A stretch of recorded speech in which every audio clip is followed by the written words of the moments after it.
дуруд азизон, чун ҳамешагӣ барномаи навбатӣ дар вақти таътил аст манзури шумо ва имрӯз мо омадем ба истироҳатгоҳи зимчуруди ноҳияи Варзоб то дидан намоем ки хонандагони ноҳияи Шомансур таътили тобистонаи худро чӣ гуна сипарӣ мекунанд. Пас моро ҳамроҳ бошед.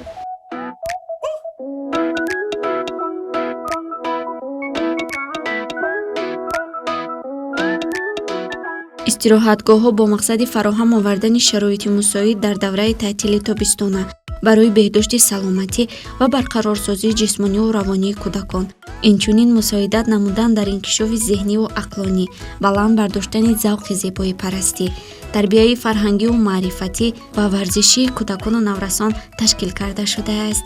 Кӯдакон дар боду ҳавои тозаи истироҳатгоҳ витаминҳои лозимиро гирифта, дар онҳо ҳисси ватандӯстӣ ва меҳру муҳаббат пайдо мешавад. Ин дустроякон ба истироҳатгоҳҳо омада ба ҷаҳони ҷолиби саргузаштҳо меафтанд.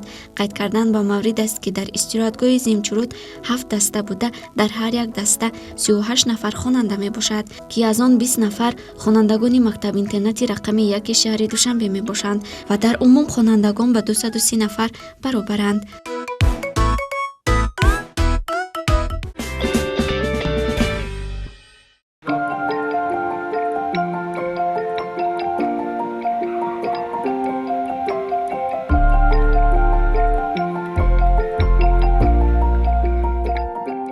ҳангоми даромадан ба истироҳатгоҳ мо кӯдаконро машғули бозӣ дидем, ки мувофиқи реҷаи истироҳатгоҳ пас аз наҳорӣ онҳо ба бозиҳои dastavӣ машғул буданд.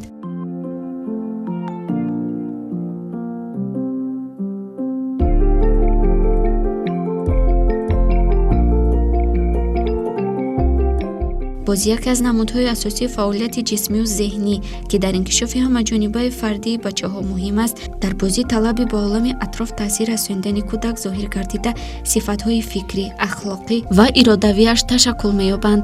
Амалҳои бозӣ дар кӯдакон дар натиҷаи тақлиди онҳо ба рафторҳои калонсолон ҳангоми муошират ба амал меояд. Дар бозиҳои дастаҷамъӣ коллективи бачаҳо ба вуҷуд омада сифатҳои дӯстӣ ва ҳамкории онҳо инкишоф меёбад.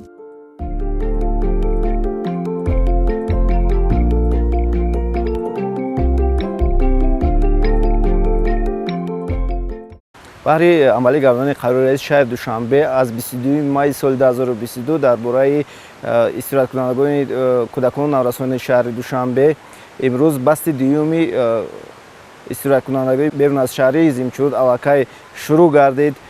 дар ин истироҳатгоҳ 250 нафар кӯдакону наврасони ноҳияи Шомансур истироҳат мегиранд ва аз 250 нафар 20 нафарашон аз хона интернати рақами 1 ва 230 нафар бошад кӯдакони камвизоят, ним ятим ва ғолибони озмун дар ин ҷо истироҳат мегиранд. тибқи нақшаи корӣ ҳар рӯз барои хотирмону гузаронидани истироҳаткунандагон бозиҳои варзишӣ аз қабили футбол, волейбол, шахмат, оббозӣ ва бозиҳои шавқовари офарин гузаронида мешавад. барое ки бекор намонанд кӯдакон 3 маҳфил амал мекунанд: маҳфили забони англисӣ, забони русӣ ва технологияи иттилоотӣ, ки кӯдакон дар як рӯз 1 соат дарс мегиранд аз ин фанҳо. ғайр аз ин кӯдакон 4 вақт бо хӯроки гарм таъмин аст. дар охир ба фаъолони кӯдакону наврасон, ки дар ин ҷо дар озмунҳо, дар дигар мусобиқаҳо ки иштирок мекунанд байни дастаҳо мешавад, ба онҳо ифтихору дипломи кумитаи тадорукот супорида мешавад.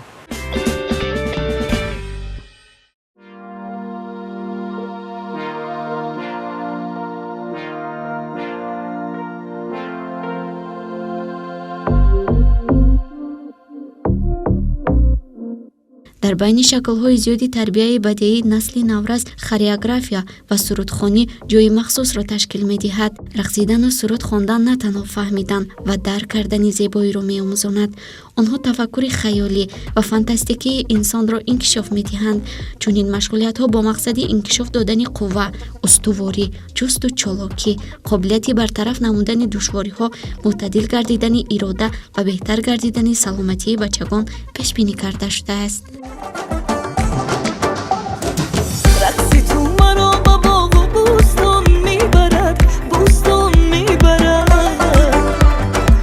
Rozi tu maro ba seyri guliston mibarad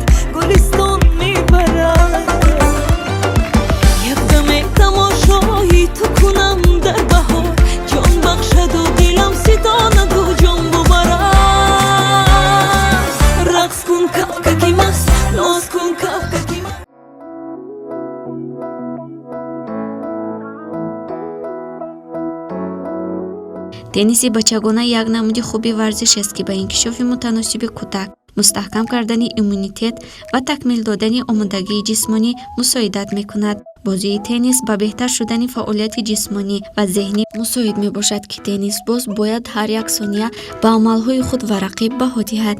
ҳамзамон бозии теннис ба кӯдаконе ки мушкилоти биниш доранд фоидаи бештарро дорост, азбаски дар давоми бозӣ шумо бояд бештар диққат диҳед. мушакҳои чашм фаъолона кор мекунанд. машқи мунтазам ба кӯдакони шумо имкон медиҳад ки дурбиниро фаромӯш кунанд.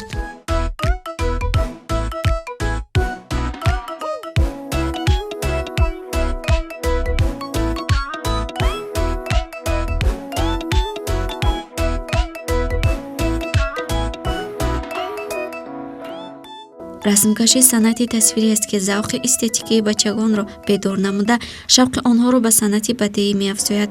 машғулиятҳои расмкашӣ бо ҳаёт ва фаъолияти амалии хонандагон алоқаманд мебошад.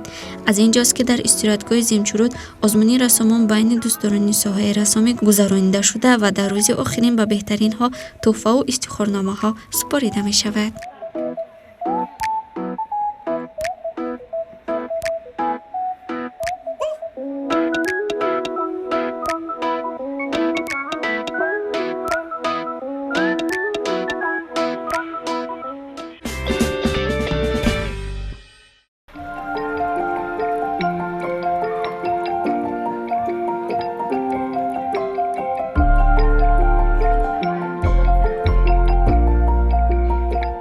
эҷодкорӣ ба рушди кӯдакон бевосита мебошад.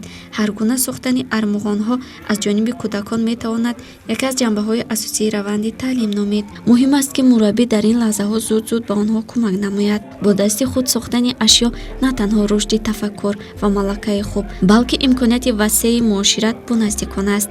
маҳсулоте ки бо саъю кӯшиш ва софдилона офарида шудааст, бешубҳа хонанда ва мураббиро бо ҳам наздик мекунад ва ҳисси дӯстию рафоқат ва эҳтиром намудани меҳнати дигаронро дар дили ҳар як хонанда бедор менамояд.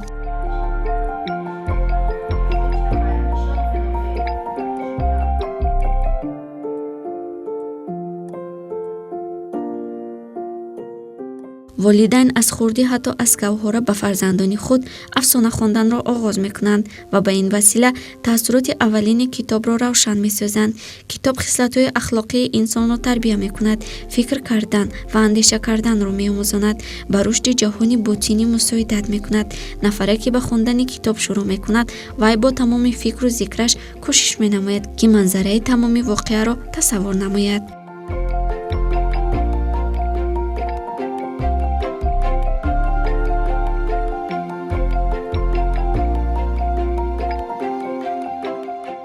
тоҷикистони зиҷон ширинтарам, тоҷикистони ҷавону дилбарам, мисли тифле дӯст медорам туро, аз ту ояд бӯи шири модарам. дӯст дорам халқи гулдасти туро, чашмаҳову руди пуршасти туро.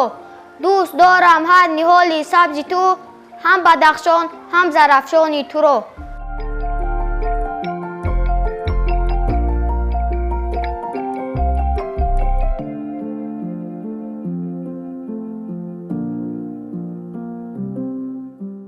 برو برو ای آفتاب، برو آسوده نخواب، هوا رو گرم تر کن، زمین رو نرم تر کن، دل جام آسو شود، کورتر دلجو شود، سبزه دامن کشاید، لاله خندون براید، لاله رو دسته دسته ایزی بریم بسته، نیست دیگر وقت خواب، برو برو ای آفتاب.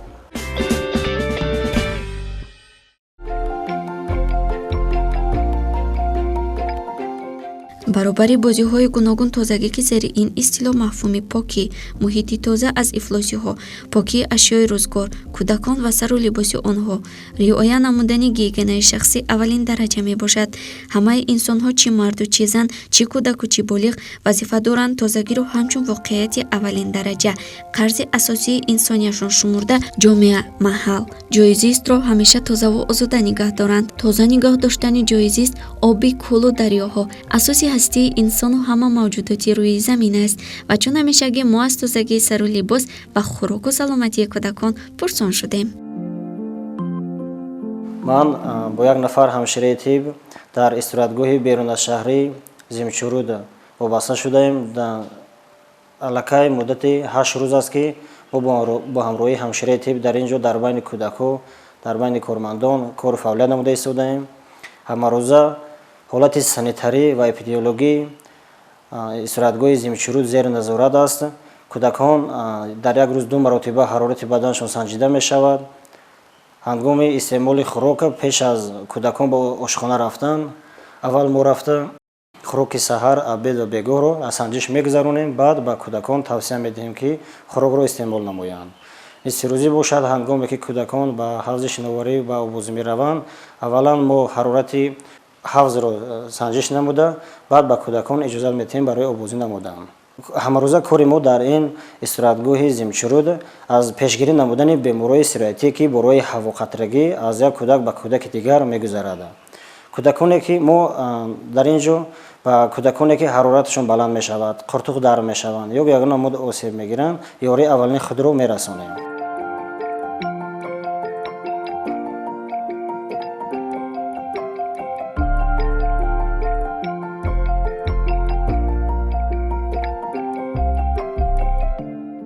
бокс барои кӯдакон яке аз маъмултарин намудҳои варзиш ба шумор меравад. дар вақти машқҳо онҳо интизомро таълим медиҳанд, маълумотҳои физикиро таҳия мекунанд ва барои бартараф кардани тарсу ҳарос кӯмак менамоянд. бокс барои кӯдак имконест ки устувор будан, баданашонро инкишоф додан ва саломатиро беҳтар месозанд ва саломатии беҳтарро инкишоф медиҳад. вақте ки кӯдак ба ин намуди варзиш машғул мешавад, хислат ва иродааш қавӣ мегардад, ташаккули устуворӣ ва далерияш пурзуртар мешавад.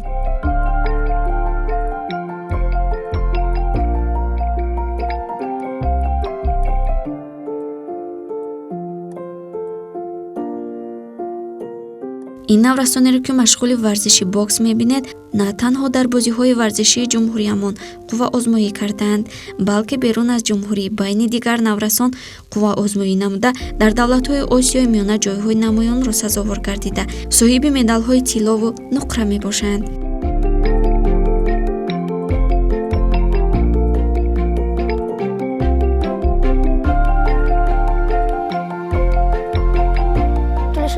дар тамрини кикбоксинг машқ карда истодам. ман дар 2018 ба мусобиқаи Қирғизистон рафта ҷои аввалро ишғол намуда ба Тоҷикистон баргаштам.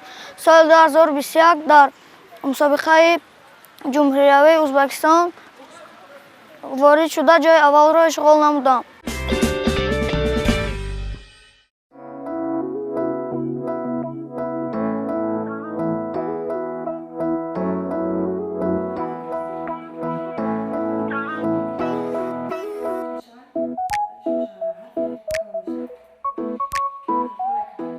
истироҳатгоҳи Зимчуруд дар байни дигар истироҳатгоҳ дорои синфхонаи замонавии компютерӣ мебошад, ки ин ҷо кӯдакон метавонанд барномаҳои гуногуни компютериро омӯхта саводу малакаи худро боз ҳам васеътар намоянд.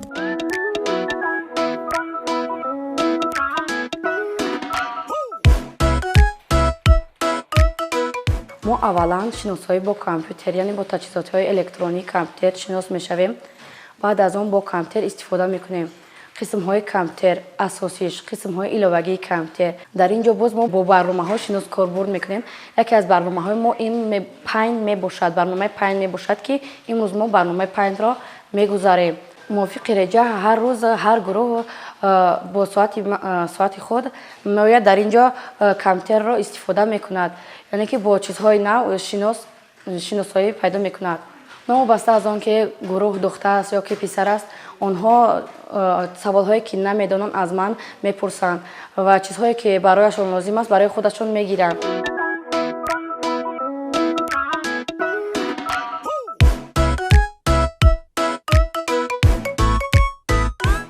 шиноварӣ чун дигар намудҳои варзиш аз қадим воситаи баланд бардоштани саломатӣ ва обутоби бадан ба шумор меравад. шиноварӣ миёни мардуми тоҷик ҳамчун ҳунар, санъати варзишӣ, маҳорати мардонагӣ, ҷасорат ва чолокӣ машҳур аст. албатта вақте ки шиноварӣ ба қатори бозиҳои миллӣ шомил шуд, бояд ки мардуми тоҷик дар баробари савод омӯхтан шиновариро низ ба фарзандонашон омӯзонанд. зеро дар фасли тобистон мо хоҳем нахоҳем фарзандонамон майл ба овозӣ мекунанд ва аз ҳама муҳим бо омӯзондани ин намуди варзиш кӯдаконро аз ғарқшавӣ эмин нигоҳ медорем. که در این استراحتگاه میباشم ما با این نمودی ورزش با شناوری مشغول میباشیم. اگر که ما شناوری را نتونیم مربیمون با ما میگوید که چقدر این نزدیکی این نمود ورزش را بدانیم.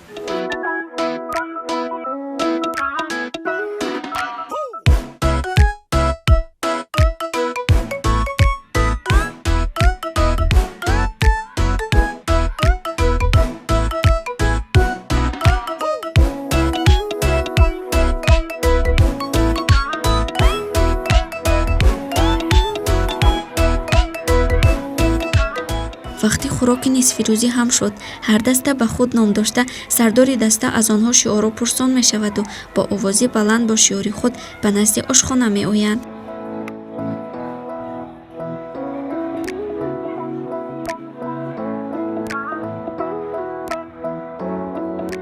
баъди хӯроки нисфирӯзӣ ҳардаста ба утоқи хоби худ меравад ва мувофиқи реҷа аз соати 14 то 16 онҳо истироҳат мекунанд.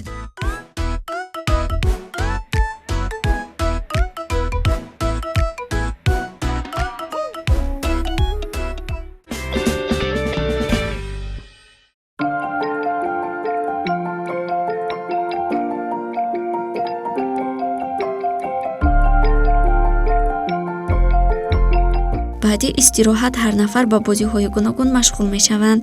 нафарони хоҳишманд бошанд дар як гӯшаи истироҳатгоҳ ки хеле манзараи зебову дилоро дорад, китобҳои дилхоҳи худро гирифта китоб мехонанд.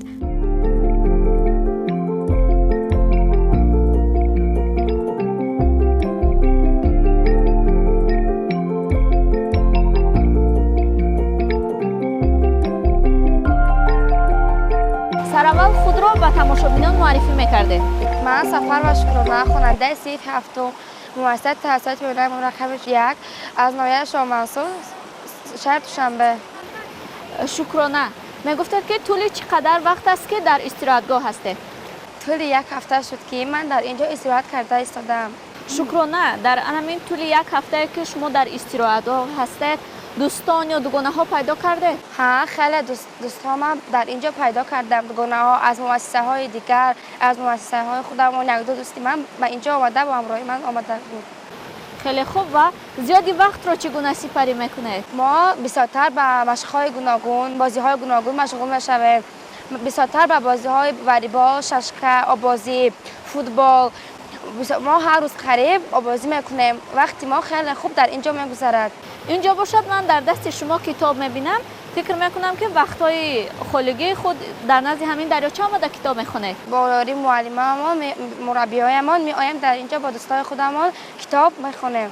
کتاب شما که در دستتان است چی نام دارد؟ کتاب قصه پرتقال سرخ. خیلی خوب.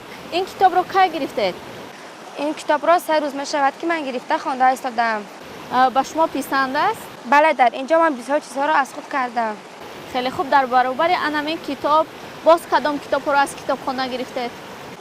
من یک کتاب دیگر گرفته بودم، دختر آتش، و آن را خواندم و را به آخر رسانده، بعد این را خواندم.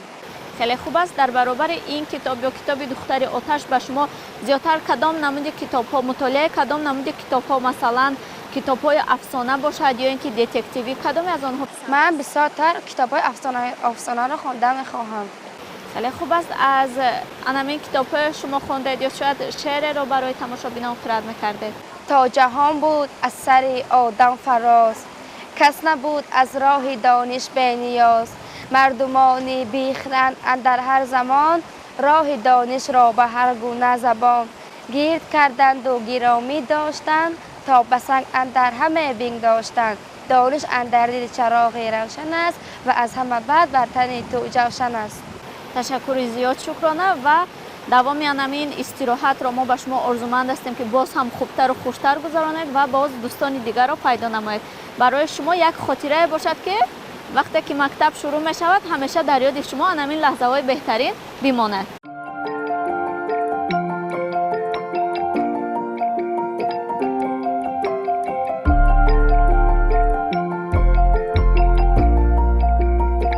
کتاب منبع علم و دانش، سرچشمه دریای عقل، پایه تمدن جهانی متمدن، خاصه آینه حیات و کلید در گنج سخن است.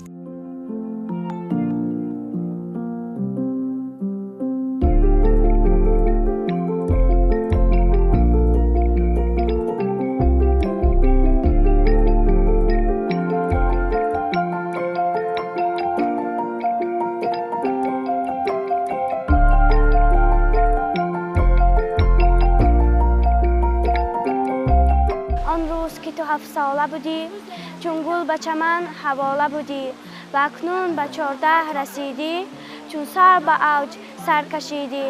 غافل منشین نه وقتی بازی است، وقتی هنر است و سرفرازی است. دانش طلب و بزرگی آموز تا به نگرد روزت از روز.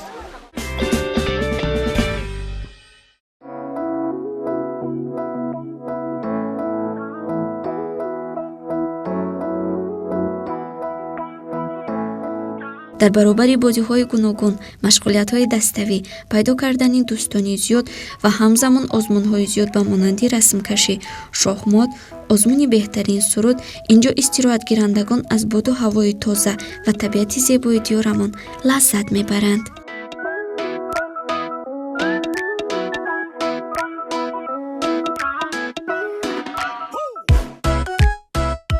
روزی خوب و خاطرمانی داشتیم در استراحتگاه زیمچورود و چطوری که میگویند هر کاری رو انجام است.